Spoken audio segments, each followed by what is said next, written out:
February 1945. A captured German rail depot stood half buried in snow on the western edge of the Saar. To the American soldiers who entered it, the place looked ordinary at first. Frozen doors, stacked fuel cans, boot crates, medical tins. The dull, practical wreckage of an army running out of everything. Then a supply corporal cut open a burlap wrap in the back of the freight shed and found 100 small boxes that did not belong to the German army at all. Each box carried the same Red Cross.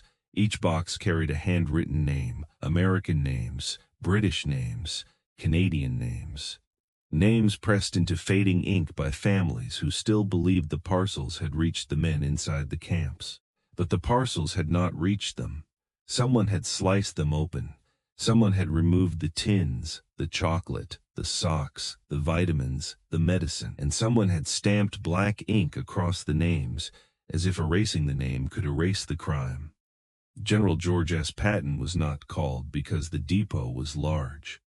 He was called because every stolen package had been addressed to a starving prisoner of war, and when Patton saw those names under the ink, he gave the German officers a punishment built from the very hunger they had created. Corporal Samuel Raines was 24 years old, a quiet Third Army supply clerk from Cedar Rapids, Iowa. He was not the kind of man who appeared in battlefield photographs. He did not lead assaults. He did not kick doors off hinges. Most days he counted what other men were too tired to count. Blankets, boots, kerosene, morphine, truck parts.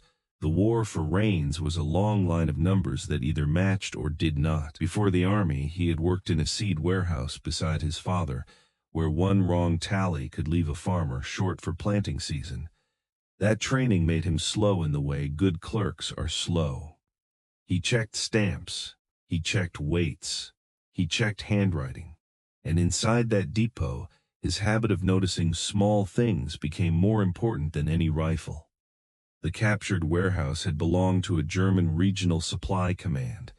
Its commander, Major Ernst Keller, was a polished logistics officer from Heidelberg, a man who treated war as a column of shortages and solutions. Keller was not starving. His uniform was brushed. His gloves were clean. His boots held a shine that no frontline soldier could have kept for longer than a morning. He had spent the last months of the war behind walls, turning scarcity into paperwork, and in his ledgers, the Red Cross parcels had become something colder than theft. They had become inventory. By early 1945, the German front in the West was cracking. Rail lines were bombed out. Fuel was disappearing. Field hospitals begged for bandages. Men on retreat were ordered to hold positions with empty stomachs and frozen feet. That desperation created excuses, and excuses created systems. A shipment meant for prisoners could be temporarily redirected. A carton marked with a Red Cross could be reclassified.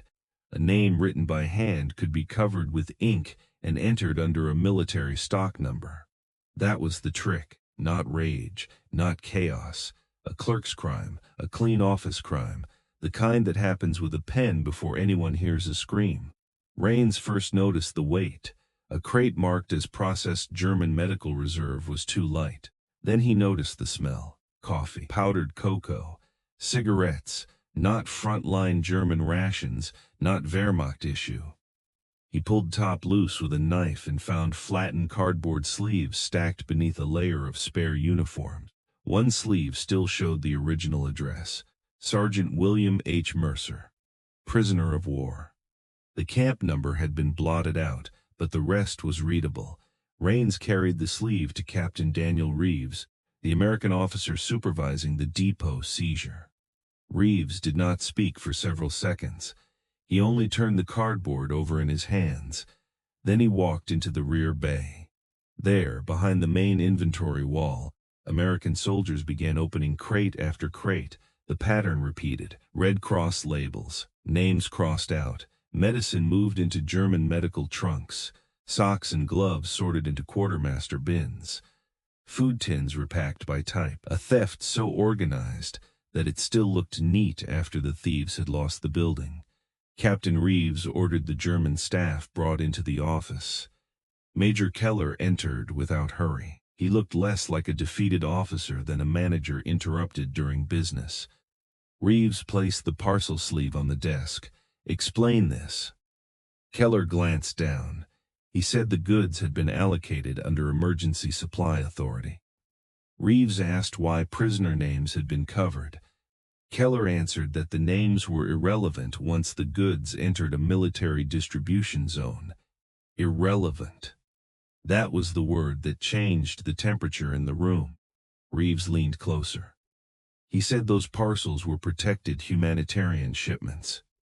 Keller replied that protection meant little when an army was collapsing and its own wounded required medicine. Reeves said there were Allied prisoners less than 25 miles away living on turnip water and crusts. Keller said Germany could not be expected to feed enemy captives while German soldiers froze. Then he added, very calmly, that survival was not a legal argument. It was a fact. Captain Reeves closed the folder. He knew he was listening to more than an excuse. He was listening to the logic that had made the theft possible. So he sent the evidence up the chain. A summary. Photographs. 3 parcel sleeves. 1 marked list of prisoner names recovered from the trash barrel beside Keller's office. Within the hour, the report reached Third Army headquarters. Patton was in the middle of a moving war. Roads were jammed. Fuel mattered. Time mattered. Every mile mattered. A lesser commander might have filed the violation for later review. A board, a tribunal, a post-war statement, a neat record made after the hungry men were already dead. Patton did not wait. His jeep arrived at the depot in the late afternoon. Snow tapped against his helmet as he stepped down. The soldiers at the gate straightened so quickly their boots scraped the ice. Patton walked past them without ceremony. Ivory-handled revolvers at his sides, 4 stars on his helmet, jaw locked tight against the cold. He did not ask for a tour. He asked for the parcels. Rains led him into the rear freight shed. The air smelled of burlap, dust, damp wood, and coffee that should have been boiled in prison camp tins. Patton picked up one of the boxes. The Red Cross was still visible beneath a smear of black ink. A name showed through at the edge. Private Leonard J. Walsh. Patton ran his thumb over the letters, not over the chocolate, not over the cigarettes, over the name. Then he turned toward the office. Major Keller stood beside his desk when Patton entered. The German officer came to attention. Patton placed the parcel on the polished wood between them. "Did you order those packages opened?" Keller kept his voice steady. He said the contents had been redirected to sustain German combat and medical units during an emergency. Patton did not blink. "Did you order the names covered?" Keller said the names no longer had administrative value. Patton stepped closer. The room went still. "No administrative value," Patton repeated. He lifted the parcel and held it inches from Keller's chest. "That name is the only reason this box exists." Keller said his obligation was to his own men. Patton's voice dropped. "Your obligation was to obey the laws of war." Keller said laws became theoretical when soldiers were freezing. Patton looked toward the window, where German quartermasters stood in the yard under American guard. Then he looked back at the officer with the clean gloves. "You sat in here with heat, ledgers, and polished boots," he said, "while men in a cage 25 miles away waited for a package that carried their name. You stole the food. You stole the medicine. Then you tried to steal the evidence that anyone cared whether they lived." Keller's face tightened. Patton did not raise his voice. That made it worse. "The Red Cross does not mark enemy property. It marks human survival. When you blacked out those names, you were not solving a supply problem. You were deciding which men were allowed to remain men." Then Patton gave the order. Every remaining parcel would be restored. Every German officer involved would work under guard until the trucks were loaded. The convoy would leave before dark. And if Major Keller believed hunger was a legitimate administrative tool, then he would be held without rations until every stolen shipment had been accounted for. Not beaten, not shot, not given a speech for the newspapers. Made to meet the logic he had used on prisoners. For one moment, Keller seemed ready to object. Then he saw Patton's face. The argument ended there. The loading began under floodlights and falling snow. American military police lined the yard. German clerks, quartermasters, and warehouse supervisors were brought from the office and placed beside the platform. Major Keller was ordered to remove his gloves. He hesitated. The guard repeated the order. Keller pulled them off. For the first time all day, his hands touched the cold cardboard. Corporal Raines stood with a clipboard near the ramp. He read the recovered names aloud as each parcel was checked. Private Leonard J. Walsh, Sergeant William H. Mercer, Corporal James A. Dunleavy, Lieutenant Edward Cross. Some boxes were complete. Some were half empty. Some held only socks and a letter wrapper. The missing contents were written down, not as lost inventory, as evidence. Keller carried the parcels from the concrete floor to the waiting trucks. At first he tried to move like an officer temporarily performing a duty beneath his rank. Straight back, measured steps, controlled face. After 30 minutes his breath turned ragged in the cold. After an hour, the shine on his boots disappeared under gray slush. After 2 hours, black ink from the parcel labels had smudged across his fingers. The names he had erased were now on his skin. No one in the yard cheered. That mattered. This was not entertainment, it was correction. The German civilians gathered beyond the fence watched in silence. American drivers checked chains. Medics packed the recovered vitamins and sulfa powder into separate crates. One sergeant found a bundle of unopened letters hidden beneath a stack of German blankets. They were thin, creased. Some had been opened. Some had never left the depot. Raines placed them in a canvas bag and marked it for immediate delivery with the food. By dusk, the trucks were full. 32 crates of food, 9 crates of winter clothing, 4 crates of medicine, 2 bags of letters, and a list of missing items long enough to prove that the theft had not been an accident. Patton stood beside the first truck as the engines coughed awake. He looked at Captain Reeves. "Get it to them." The convoy rolled out through the gate. Headlights blacked down, tires grinding through frozen ruts toward the prison camp east of the line. When the trucks arrived, the prisoners did not understand what they were seeing. Men came to the wire slowly. Some were wrapped in scraps. Some were too weak to stand for long. One British prisoner stared at the Red Cross emblem on the first crate and began laughing without sound, because his body had forgotten how to make enough noise. Then the names began. The American guards called them one by one. Private Walsh, Sergeant Mercer, Corporal Dunleavy, Lieutenant Cross. Men who had stopped expecting anything heard their own identity spoken across frozen ground. That was the part no ledger could measure. A tin of meat could keep a man alive. A pair of socks could save his feet. A vitamin tablet could slow the damage of hunger. But a package with his name on it did something else. It told him the world had not completely let him vanish. Back at the depot, Major Keller spent the night in a bare room under guard while the remaining records were searched. He was given water, no meal. When an American officer asked if the arrangement was too severe, Patton gave no speech. He only pointed to the stack of prisoner parcel lists. By morning, Keller was ready to identify every subordinate who had signed the diversions, not because he had become moral, because the hunger he had described as necessary had touched him once, lightly, and that was enough to make him cooperative.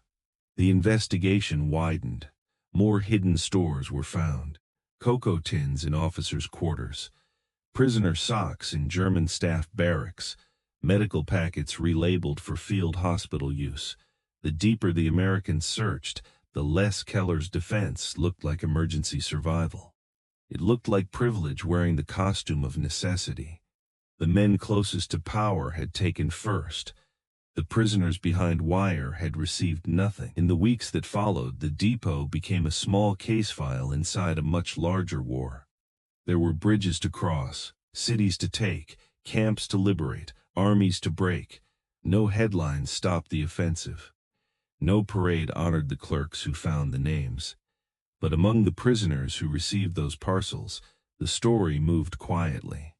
They remembered the trucks. They remembered the letters. They remembered hearing their names read after months of being treated like numbers. Corporal Samuel Raines survived the war and went home to Iowa with a habit he never lost. For the rest of his life, he checked labels twice. His family thought it was just caution. He knew better. He had once seen what happened when a name was treated as a detail.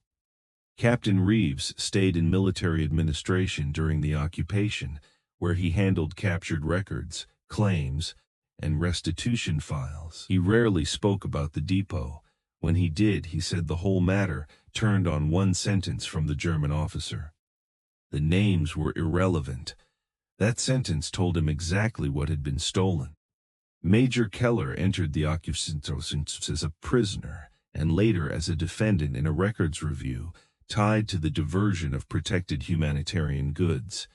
He insisted that he had acted under pressure, that every army at the edge of collapse used what it could find, that paperwork could not be expected to survive hunger. But the documents told a cleaner story. The Red Cross markings had been visible. The prisoner names had been deliberately covered. The contents had been sorted, redistributed, and used by men who had the power to take them. Patton never needed to make the incident part of his legend. It was not a battlefield charge. It was not a tank column. It was not the kind of scene that makes a marble statue.